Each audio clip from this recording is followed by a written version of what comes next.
Bismillahirrahmanirrahim. Assalamualaikum warahmatullahi wabarakatuh. Alhamdulillahi rabbil alamin. Alladzi khalaqal mauta wal hayata liyabluwakum ayyukum ahsanu amala wa huwal azizul ghafur. Allahumma salli ala sayyidina Muhammad wa ala alihi wa ashabihi ajma'in. Semoga Allah yang maha menatap menggolongkan kita menjadi orang yang beruntung. Di dunia beruntung, di kubur nanti di alam barzah beruntung, dan di akhirat juga beruntung. Kita bahas yang sudah pernah dibahas sebelumnya, surat Al-Asr. A'udzubillahi minasyaitonirrajim. Bismillahirrahmanirrahim. Wal asr innal insana lafi khusr illal ladina amanu wa amilus solihati wa tawasaw bil haqq wa tawasaw bis sabr. Jadi orang beruntung artinya begini, innal insana lafi khusr, sesungguhnya setiap insan dalam kerugian kecuali 4. 1, amanu, orang yang beriman. Artinya apa? Orang yang paham kebenaran.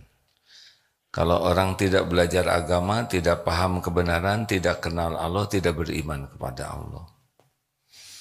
Yang kedua, wa amilus solihat, orang yang beramal soleh. Tidak ada keberuntungan dalam maksiat, tidak ada keberuntungan dalam dosa. Orang yang beruntung adalah orang yang aktivitasnya, waktunya jadi amal soleh. Syarat amal soleh 2, niatnya ikhlas. Yang kedua, caranya benar. Yang ketiga, orang yang beruntung itu, yang tidak rugi adalah tawasobil haqq, orang yang saling berwasiat dalam kebenaran. Yang keempat, tawasobis sabr, orang yang saling berwasiat dalam kesabaran.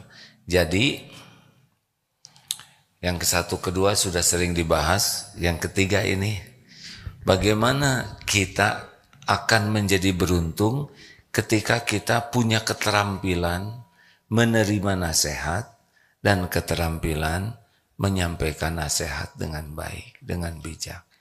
Ini kunci. Jadi hidup ini kalau ingin beruntung harus punya kemampuan menerima nasihat dan punya kemampuan memberikan nasihat. Mana yang lebih penting? Menerima nasihat dulu atau memberi nasihat dulu? Kalau tidak punya apa-apa tidak bisa memberi. Bagaimana teknik menerima nasihat yang baik? 1, kita harus menyadari bahwa kita ini, sadar diri namanya, kita ini makhluk lemah, makhluk bodoh, makhluk yang punya kekurangan, keterbatasan, yang kalau kita ingin jadi baik, kita memerlukan terus banyak nasihat. Benar? Yang kedua, yang pertama sadar diri ya, bahwa kita ini memerlukan. Yang kedua, kita ini meminta kepada Allah petunjuk. Ihdinas siratal mustaqim. Itu 17 kali dalam Fatihah kita doa, ya Allah berikanlah kepada kami jalan yang lurus, tunjukkan jalan yang lurus, jalan orang-orang yang Engkau beri nikmat kepadanya, bukan jalan orang yang Engkau murkai, bukan jalan orang yang sesat. Jadi kita tuh benar-benar minta petunjuk. Siapa orang yang diberi nikmat? Ada 4. 1, nabiyin, sudah tidak ada. 2, sidikin. 3, syuhada. 4, solihin. Inilah yang kita minta. Nah sekarang Allah mendengar tidak doa kita? Jawab. Dengar. Allah maha mengabulkan. Lalu Allah kabulkan doa kita minta petunjuk lewat siapa saja. Mungkin lewat guru, ulama, lewat orang tua, lewat suami, lewat istri, lewat anak, lewat berbagai jalan Allah memberikan kepada kita perbaikan, nasihat. Bisa lewat teman, adik, kakak, lewat bisa nasihat itu dalam bentuk hewan. Ada kucing, tiba-tiba kucing punya makanan diberikan kepada anaknya. Ini pun nasihat bagi kita. Ma khalaqta hadza batila. Tidak ada kejadian yang sia-sia. Oleh karena itu ketika datang nasihat, memang ada beberapa kemungkinan. Satu, nasihatnya benar, cara penyampaiannya baik, bijak. Ini yang paling enak. Tapi ada juga yang nasihatnya benar, tapi penyampaiannya tidak cocok dengan keinginan kita. Agak ketus, agak kasar. Ada juga yang nasihatnya tidak benar, tapi disampaikan dengan benar, dengan baik. Tapi isinya tidak benar. Ada juga yang isinya nasihatnya tidak benar, disampaikan dengan cara yang batil. Semua ini ujian bagi kita. Tidak semua nasihat enak. Ada juga yang tidak enak caranya. Bagaimana kalau nasihatnya enak, caranya enak, tambah syukur kepada Allah. Bagaimana kalau nasihatnya benar, tapi caranya tidak sesuai harapan? Berarti kita selain dapat nasihat, kita dapat ladang pahala sabar. Ladang pahala penggugur dosa. Kita jadi berguguran dosa kalau tersakiti. Kita bisa berlatih kesabaran, berlatih untuk memaafkan. Tidak ada ruginya, kan? Orang rugi itu orang yang tidak sabar. Jadi ketika datang nasihat lewat siapa saja, ini hati harus yakin ini terkabul doa. Ini yang saya minta. Ini yang saya perlukan. Perlukah kita sibuk bela diri? Perlukah kita sibuk memberikan alasan? Tidak. Aneh kita minta, ketika diberi malah tidak suka. Aneh. Kita minta kepada Allah petunjuk, ketika diberikan petunjuk, kita malah jengkel, marah-marah, sibuk bela diri, bahkan menyalahkan. Apa ini? Lewat siapapun, kalau itu kebenaran, kita syukuri. Ini pasti wa ma bikum min ni'matin faminallah. Nikmat apapun yang datang padamu adalah dari Allah. Misalkan anak, bapak jangan sombong dong jadi bapak-bapak misalkan. Perkataannya benar atau salah? Benar ini. Jangan sombong. Apa yang salah? Tapi ini datangnya dari anak kecil, yang balita, yang belum paham. Allah yang menggerakkan. Bu, jangan banyak omong ya Bu ya, kalau jadi orang. Siapa yang banyak omong? Saya dari tadi kan diam, sekarang juga masih diam. Terus saya ngomong. Enak aja nyebut saya banyak omong. Saya tuh bukan orang yang banyak omong, tahu. Saya tuh pendiam bakatnya. Dia aja yang buruk sangka. Terus saya ngomong. Coba kalau ada orang, Bu, jangan banyak omong. Benar atau salah ini? Kan benar. Tinggal evaluasi diri saja. Jadi kalau datang nasihat, syukuri terkabulnya doa. Kepada orang tidak usah sibuk membela diri, membuat alasan, tapi berterima kasih. Fokuslah kita mengevaluasi diri dan fokuslah memperbaiki diri. Apa sih kepentingan kita dalam hidup ini? Kan? Membela diri, ingin dipuji? Bukan. Yang penting bagi kita tiap waktu berubah jadi lebih baik. Mau apa saja dunia, nggak ada masalah. Yang penting kita tiap waktu jadi lebih baik. Iya kan? Mau kita bodoh terus? Jelek terus sikap kita? Tidak mau. Nah sekarang ada orang yang jadi jalan. Kenapa kita sakit hati? Kenapa? Tahu kenapa kita sakit hati? Karena sombong kitanya. Tidak suka terhadap kebenaran. Kalau kita rendah hati, wa idza khatabahumul jahiluna qalu salaman. Perkataan kita baik-baik saja. Nah, misalkan yang memberi nasihat itu kan macam-macam rankingnya ya. Ada yang bicara kepada kita, memberi masukan tuh. Ada temen yang suka ngeyel aja dia tuh. Orangnya tuh celetak-celetuk, gak enak terus. Ada kan yang seperti itu ya? Hei, benjol. Kan kita benjol, betul tidak? Hei, hitam lu. Kita coklat tua, udah deket ke hitam. Memang tidak boleh kita berkata begitu ya, jangan ditiru ini. Tetapi kalau orangnya memang tukang ngomong gak enak, ya sudah.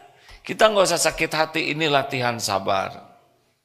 Tapi ada juga orangnya guru yang niatnya baik, yang selama ini ngajarin kebaikan, suatu saat memberikan kepada kita masukan, nasihat, yang nggak ada track recordnya menzolimi kita. Masya Allah. Misal saya punya guru, ya, guru menegur, guru bahkan menegur dengan keras karena saya salah. Perlukah saya bela diri? Perlukah saya jadi benci ke guru saya? Enggak perlu. Karena track recordnya juga selama ini memberikan yang terbaik kepada kita.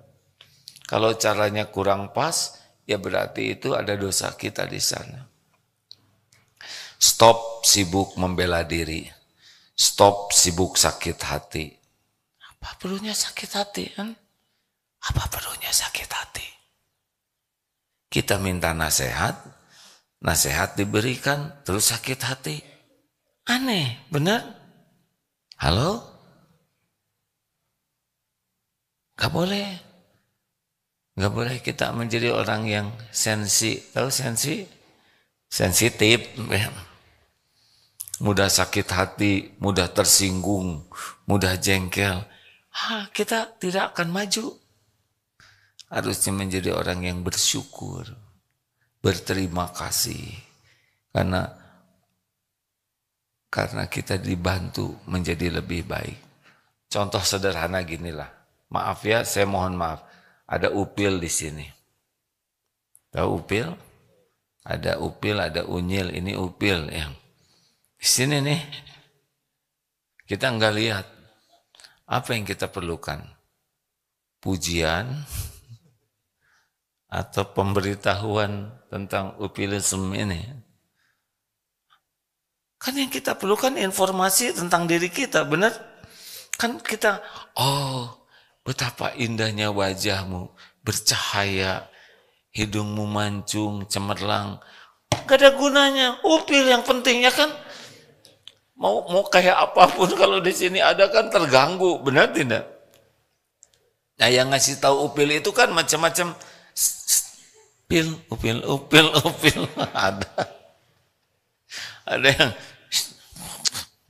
Ada yang bawa cermin, bantu, macam-macam caranya dilihatin. Upil. Ada juga, kamu teh udah ngaca belum? Pakai dong matanya itu upil. Ada yang nggak enak. Mana yang paling penting bagi kita? Perkataan orang atau informasinya? Informasinya. Jadi jangan, itu upil di hidung, pakai dong matanya. Kamu nih nggak bener banget sih, jangan ditiru perkataan ini ya. Ngaca-ngaca tapi nggak beres, tersinggung. Ngapain tersinggung? Yang penting upil, betul tidak? Ngerti tidak sih ini ada? Jangan-jangan ada upilan ya. Semuanya megang hidung. Jadi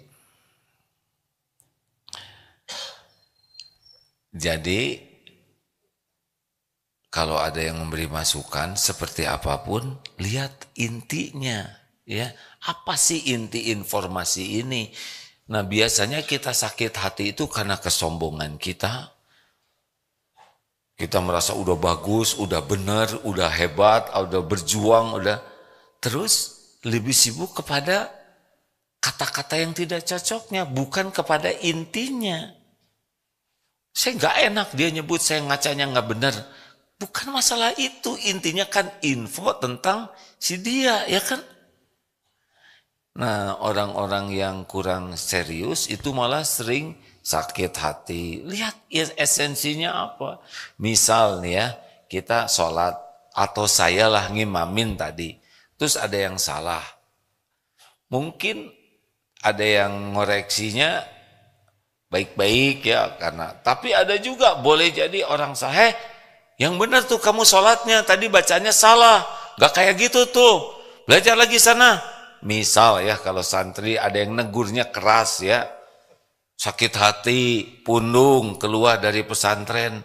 Apa sih ini kan? Kan itu rezeki. Kita salah bacaan sholat, ada yang salah, lalu Allah menggerakkan orang untuk memberitahu kesalahan kita. Bukankah kita bersyukur? Kalau caranya ada yang tidak enak, berarti itu penggugur dosa. Berarti penambah pahala sabar. Berarti Allah melatih diri kita untuk menjadi lebih kuat. Harusnya bersyukur kepada Allah. Karena Allah memberikan tahu kekurangan kita. Berterima kasih kepada yang mengoreksi. Dan datangi yang lebih bagus bacaannya. Perbaiki diri. Sebaik-baik jawabannya adalah perbaiki diri. Jelas hadirin sekalian? Nggak ada lebay-lebayan. Sakit hati apa-apaan. Belajar dong sama anak kecil. Anak kecil mana sakit hati? Nggak ada dendam-dendaman. Coba anak kecil balita. Jangan minum di sini sayang. Aduh, kamu ini ngotorin. Udah dibilangin jangan ngotorin. Tuh kan berantakan. Kan anak kecil kalau berantakan gimana? Apa pundung? Terus anak kecil itu terus buka lemari ya. Saya mah. Padahal dia belum bisa jalan. Ngerondang aja ke lemari. Ibu pagi marah, siang marah. Beresin popoknya terus dibuntel pakai sarung. Terus ngerondang keluar pergi. Pundung. Ada nggak yang begitu? Berapa kali itu anak kecil dimarah ibunya ya kan? Nggak pundung-pundung tuh. Malah meluk lagi. Kalau bersih hati kayak gitu tuh. Tapi makin besar kita makin busuk hatinya. Makin pundungan. Ya kan? Dikit-dikit tersinggung. Dikit-dikit sakit hati. Dikit-dikit jengkel. Kapan bahagianya hidup ini? Kapan benernya? Kenapa tersinggung ini? Nyindir saya terus. Karena ada yang datang ke pengajian, pasti suami saya katanya laporan ke si AA, setelah nyindir saya terus. Siapa lagi? Nah Bapak Ibu, jadi satu yang harus kita latih dalam diri kita adalah menikmati kritik, saran, koreksi, sepedas apapun. Semuanya terjadi dengan izin Allah. Kita lebih suka dipuji, padahal pujian itu lebih bahaya daripada kritikan. Coba ya tadi Upil tadi di sini, penting dipuji atau penting dikoreksi? Jawab, koreksi. Dan kita nggak usah sibuk menjawab. Bu itu Upil, kamu jangan sembarang ngomong ya. Ngapain kita bela diri? Colek, beres, betul tidak? Colek, kalau astaga. Ya mau ngapain kita bela diri? Bu itu Upil, emang sengaja saya naruh Upil di sini untuk menunjukkan apakah saudara peduli. Rabat. Jadi harus menikmati saran, kritik, koreksi. Enggak usah sibuk bela diri. Nah begitulah hadirin, latihan yang penting kalau mau jadi orang beruntung. Latihan menerima nasihat, latihan menerima kritik, sepedas apapun. Senyum saja, yakin ini datang dari Allah, lewat siapapun, bersyukur kepada Allah, berterima kasih kepada orang, balas dengan doa, fokus evaluasi diri, fokus perbaiki diri lillahi ta'ala. Tuh begitu, jadi kita maju saja terus. Beda dengan orang yang tidak suka dikritik. Udah awet ya. Di sini mah opilnya awet. Enak aja kamu ngaca dong. Jangan mikirin hidung orang. Tetap awet di sini ya kan. Sembarangan ngomong hidung orang upil. Kamu ngaca dulu. Jangan dulu ngomong orang lain sebelum ngaca. Apa-apaan ini kan? Apa-apaan? Udah dikoreksi balas mengoreksi, udah dinasehati balas menasehati. Ini sangat kekanak-kanakan. Kanak-kanak juga nggak begitu, ya kan? Ini sangat error. Sekarang yang membahayakan diri kita siapa? Dosa orang lain, dosa kesalahan orang lain, dosa kesalahan diri sendiri. Jawab. Dosa kesalahan teman-teman atau diri sendiri? Dosa kesalahan pemerintah atau diri sendiri? Dosa kesalahan tetangga atau diri sendiri? Lalu kenapa kita sibuk dengan dosa kesalahan orang lain? Bukan tidak boleh 100% ya, tetapi yang bahaya bagi kita adalah diri kita sendiri. Kita tidak akan celaka di akhirat dengan dosa orang lain. Tapi kita akan celaka oleh dosa kita sendiri. Ini yang bagi yang udah nikah. Kakek, mana yang bahaya bagi kakek-kakek? Nenek-nenek atau kakek-kakek? Pertanyaannya salah. Kek, mana yang berbahaya bagi kita nih kek? Dosa kakek atau dosa nenek? Bagi kakek yang bikin dosa, salah ngomongnya nih. Begini nih kalau udah sama-sama kakek-kakek. Kek, halo. Mana yang membahayakan bagi kakek? Dosa nenek? Masih punya? Istri ada Pak? Ada. Dosa istri atau dosa diri sendiri kek? Dosa siapa? Mim, bunyiin dong Mim. Kasihan. Dosa siapa? Dosa diri sendiri. Betul. Salah. Kalau bagi lelaki, dosa diri sendiri dan sebagian dosa istri, jadi dosa kakek. Kenapa? Karena kita lelaki. Lelaki punya tanggung jawab memimpin keluarga. Ada dosa istri yang dipikul sendiri, tapi ada dosa istri yang kita pikul juga. Kenapa? Karena kita tidak ngedidik. Tidak jadi contoh, tidak bisa memimpin keluarga dengan baik gitu. Makanya kita harus lebih banyak lagi tobatnya. Apalagi kita udah kakek-kakek, ya. Siap kek? Siap. Kakek dari mana? Dari Padang. Dari Padang. Dan dari tadi kan, ya. Pesantren di sini sama siapa? Saya sama istri juga. Ada sih. Istri jangan kebanyakan mikirin dosa kakek ya. Nanti di akhirat dihisab masing-masing. Usia berapa sekarang? 70. 70, Masya Allah. Paling senior berarti ya? Ada lagi yang tua lagi. Oh ada lagi kakaknya? Ini. Maaf ya. Ini santri baru ya? Baru berapa tahun Pak? Baru 78. Waduh. Saya senang sekali ada masa keemasan ini. Karena kalau tidak ada pesantren masa keemasan, Pak, saya jadi paling tua. Kan santrinya muda-muda semua. Tapi dengan ada kakek, terima kasih ya Pak, saya jadi muda lagi. Usia 78, kenapa mau pesantren, Pak? Persiapan untuk menghadapi kematian. Masya Allah, ini ciri kecerdasan kan begitu. Orang cerdas itu aksaruhum lil mauti dzikra. Orang yang paling banyak ingat mati dan paling baik mempersiapkan untuk kehidupan sesudah mati. Gimana rasanya usia 78 kayak? Alhamdulillah. Udah lama berarti di dunia ya kan? Tahun berapa jadi lahirnya maaf? 46. 46, alhamdulillah. Enggak malu ini mesantren sama anak-anak begini? Tidak. Iya benar. Kenapa malu? Malah memberi contoh ya. Sampai usia senior tetap belajar. Sudah berapa hari jadi di sini kakek? 20 hari. Hah? 21. 21. 24. Enggak apa-apa. Saya tidak boleh membebani.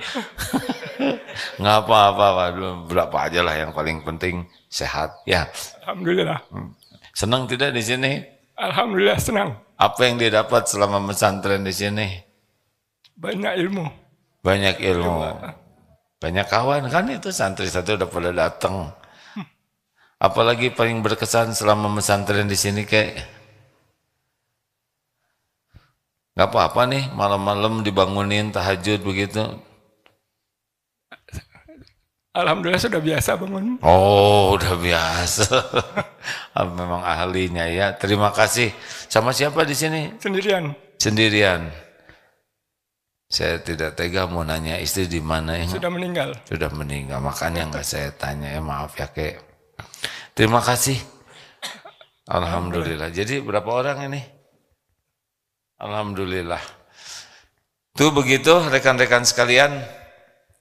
Terima kasih ya kek. Alhamdulillah.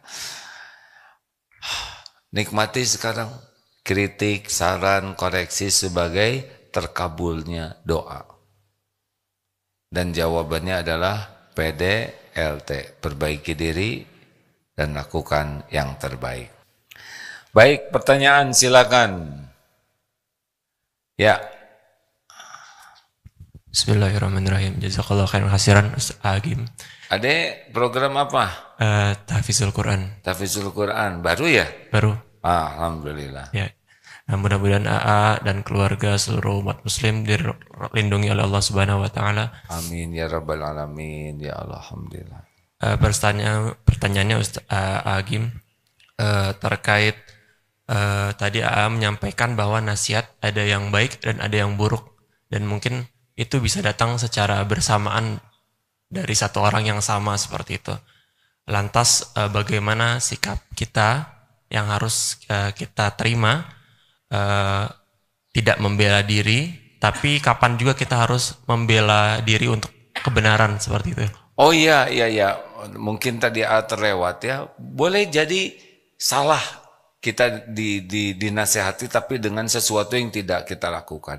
Yang penting adalah kita simak dulu dengan baik. Jangan memotong nasihat, karena kalau memotong kita belum utuh ya. Dan kita yakin ini kejadian terjadi dengan izin Allah sebagai ujian. Nasihatnya ada yang pas, ada yang kurang pas, dua-duanya ujian. Dan kita harus lulus. Bagaimana kalau kita dianggap melakukan sesuatu yang tidak kita lakukan? Jawab saja dengan baik-baik ya, tanpa emosional. Makanya kamu harus tahajud terus supaya kuat, padahal kita tahajud. Nah, mungkin perlu bantuan beliau. Alhamdulillah. Sampaikan saja taufik Allah. Saya dengan pertolongan Allah dalam seminggu itu tidak ada yang lepas. Dan lempeng saja. Makanya bayar zakatnya. Kita nggak usah jawab, tinggal keluarkan dari DT Peduli. Ini gitu. Kadang kita perlu memberikan fakta. Yang jangan itu emosional. Kalau emosional jadi kabur. Masalahnya jadi antara luka dengan luka. Tidak, ini fakta dengan fakta. Ya. Saudara harus disiplin dong. Kalau kerja yang rajin, disiplin. Nah, karena dia menyangka kita tidak disiplin, kita nggak usah sakit hati. Oh ini ujian bagi saya dianggap sering bolos ke kantor. Tinggal bawa absensi. Alhamdulillah Pak, ini sekedar informasi. Dah sampaikan. Nggak usah Bapak, jangan banyak ngomong. Nggak usah gitu, nanti keluarin ya. Mungkin Bapak memerlukan data, kasih data. Nah biasanya yang lebih ribetnya itu adalah perasaan dengan perasaan. Kan yang diperlukan adalah fakta, bukan perasaan. Betul tidak? Maksudnya sampaikanlah fakta itu. Ada kalanya kita harus menjawab.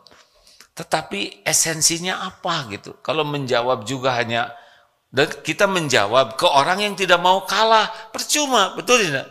Ini orang udah merasa benar sendiri, ngomong sendiri, dan memang track recordnya begitu, ya udah nggak usah dijawab. Gini ya, misal ada orang yang menghina kita, dan dia emang kerjanya menghina ke siapapun, udah biarin aja. Orang tuh kan beda-beda, tapi ada orang nih, ini guru, baik, selalu berjuang ingin kepada kita kebaikan. Suatu saat guru ini menegur kita, terus kita sakit hati. Ini enggak benar. Track record guru itu adalah melakukan yang terbaik buat kita. Lalu ada menegur kita dengan cara yang tidak cocok menurut kita. Terus kita pundung, ini tidak benar. Lihat track record guru ini. Lihat track record orang tua, bagaimana berjuang, berkorban, hanya kebaikan untuk kita. Kalau suatu saat mengatakan yang tidak cocok, kita nggak boleh nilai setitik, rusak susu satu tangki. Tapi emang dengan manusia kayak gitu. Nilai kita berbuat 10.000 kebaikan, kemudian kita melakukan satu kesalahan. Manusia cenderungnya lihat kepada kesalahan dan melupakan. Tapi kalau kepada Allah kita melakukan 10.000 kesalahan, terus kita melakukan satu perintah Allah dengan ikhlas sekali, itu bisa diampuni itu oleh Allah. Ya, tapi kita nggak usah sakit hati. Orang tidak berterima kasih, tidak apa-apa. Terus saja berbuat baik. Nah, kita berbuat baik bukan untuk diterima kasihi orang. Kita berbuat baik karena itulah amal kita. Begitu deh. Jangan emosional, intinya mah itu. Ya, pertanyaan selanjutnya ada? Ibu Ngacung? Ya. Bapak, gilirannya Pak ya, nggak apa-apa.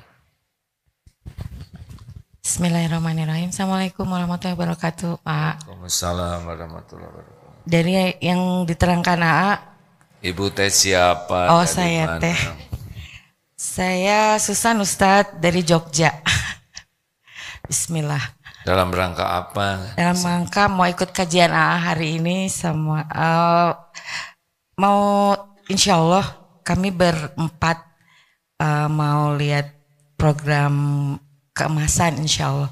Usianya masih sudah sih belum sih kita masuk lansia belum? Udah ya? nggak apa-apa. Pokoknya nggak. Intinya mau ikut itu tadi kan udah bilang kalau sebaik-baik manusia yang mempersiapkan untuk hari akhiratnya. Ya, karena tidak harus 70 itu ada 46 juga ada yang meninggal ya. Kirain yang ikut ini. Silakan. Yang diterangkan AA sepertinya saya memang bukan memang manusia error. Karena ketika ada yang memberi nasihat mungkin secara tidak langsung sebetulnya itu nasihat, tapi kebanyakan ada beberapa diterimanya itu nggak enak gitu ya, ya. Kan karena ingin berbuat yang lebih baik, bukan sakit hati tapi masa sih saya teh seburuk itu gitu ya. Jadi ketika akan memperbaiki diri itu menghilangkan menyadari bahwa saya seburuk itu tuh masih sulit gitu. Kayaknya nggak buruk-buruk banget lah gitu. Oh. Nah itu kan berarti kan masih sombong. Tapi dalam perjalanannya tuh ketika akan memperbaiki itu masih berat ya gitu. Jadi itu ada apa dengan saya ya? Itu aja. Saya tidak tahu. Artinya ya itu tadi masih error.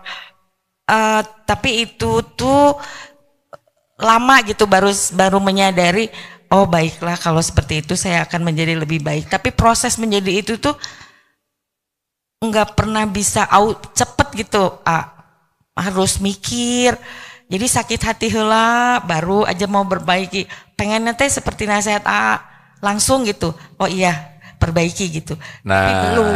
Baik ya. Saya sebetulnya mau sabar ya mendengarkan terus. Tapi saya nggak punya kesempatan buat jawab. Iya. Atur nuhun, Assalamualaikum. Oh, udah selesai ya udah. Udah. Jadi gini Bu. Ibu kesadaran untuk gini. Ibu dengan mendengar ceramah seperti ini, kesadaran untuk menjadi lebih cepat, lebih baiknya meningkat tidak? Iya. Dibanding dengan tidak mendengarkan ilmu, ada beda tidak? Sebelum dengar ilmu, sesudah dapat ilmunya. Beda enggak? Beda insya Allah. Kurang nendang nih. Beda, tapi kan kalau ama baik ngasih nasihatnya. Kan kalau pas nerima, Bu atuh Bu jangan cerewet aja tiap hari teh ibu mau ngomong. Masa ibu teh ngomong aja. Gitu, tapi terus Tapi saya bisa mengerti Bu ya, yang menasehatin ibu ya, dengan beberapa waktu ketemu aja udah jelas. Jadi gimana yang sehari-hari bareng ya kan? Ini aja baru ketemu, enggak apa-apa Bu ya. Saya harus bijaksana sekali hadirin. Bu, rezeki terbesar itu adalah ketika kita diberitahu oleh Allah kekurangan kita. Berarti ciri orang yang bekal tobat itu adalah dia menyadari kekurangannya. Jadi salah satu nikmat besar dari Allah adalah kita bisa jujur mengetahui, mengakui kekurangan kesalahan kita. Itu nikmat besar. Karena dari sinilah bisa tobat. Dari tobat bisa memperbaiki diri. Nah, musibah besar bagi diri kita adalah ketika kita tidak bisa jujur melihat kekurangan kita, sibuk saja menyalahkan orang lain. Sibuk saja, habis suami saya emang gini, dia mah jarang di rumah, ngantor terus, jarang pergi ke pengajian, sekalinya ngomong nyakitin. Itu nggak ada guna sama sekali. Ya pernah ada ibu-ibu tukar pikiran, anaknya belum baik akhlaknya. Saya nyebutnya belum baik ya, bukan tidak baik. Karena siapa tahu sekarang sudah jauh lebih baik dari kita-kita. Anak saya tuh nakal sekali. Terus menurut ibu kira-kira apa nih penyebabnya anak? Yang pertama, anak ini jadi jelek kelakuan adalah bapaknya. Tegas aja, bulat gitu. Suami saya tuh ngantor terus, kerja terus, jarang di rumah. Sekali ke rumah pulangnya udah malam, ngomel-ngomel. Gak ada yang bagusnya sama sekali. Saya tuh bener-bener gak kasih contoh. Habis tuh suaminya tuh. Dan kelihatan puas sekali tuh. Udah gitu siapa lagi Bu? Yang kedua ini penyebabnya sekolahnya. Padahal dia nyekolahin di sana. Emang sekolahnya sekolah Islam tapi borju. Duit melulu, pamer, ngambek, budal sepertinya tuh. Dah, ada lagi Bu, sebetulnya saya tidak begitu fokus kepada jawabannya ya, tapi bagaimana polanya. Yang ketiga ini teman-temannya, ini ngaco, dasar anak-anak orang kaya, orang didik, ngambek ke orang tua muridnya. Ini anak-anaknya tuh pamer aja, pamer sepatu, pamer HP, pamer kendaraan, nggak ada yang benar. Puas tuh ngomongin anak orang.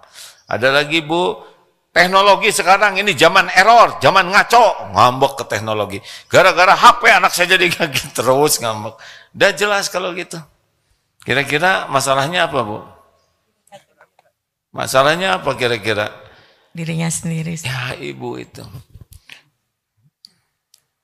Jadi kalau orang sudah sibuk aja orang lain yang salah, udah itu musibah besar. Gak bisa lihat kekurangan diri. Kalau nggak bisa lihat kekurangan diri, terus apa yang mau diperbaiki lah dia aja nggak ngaku ya. Bedanya penyakit hati dengan penyakit lahir, kalau penyakit lahir tuh ngaku, sakit gigi, aduh saya pusing, mau udah ngaku bahkan sering didramatisir ya, udah gitu ngaku dan mau berobat, mau bayar. Tapi orang berpenyakit hati, boro-boro ngaku, dikasih tahu aja ngambek, bahkan nyerang sama yang ngasih tahu. Itu cirinya penyakit hati dan tidak bisa bahagia. Cirinya kita tidak benar itu adalah GTA, galau tiada akhir, sengsara selama-lamanya. liwe lieur wae begitulah. Subhanakallahumma bihamdik asyhadu alla ilaha illa anta astaghfiruka wa atubu ilaik. Assalamualaikum warahmatullahi wabarakatuh.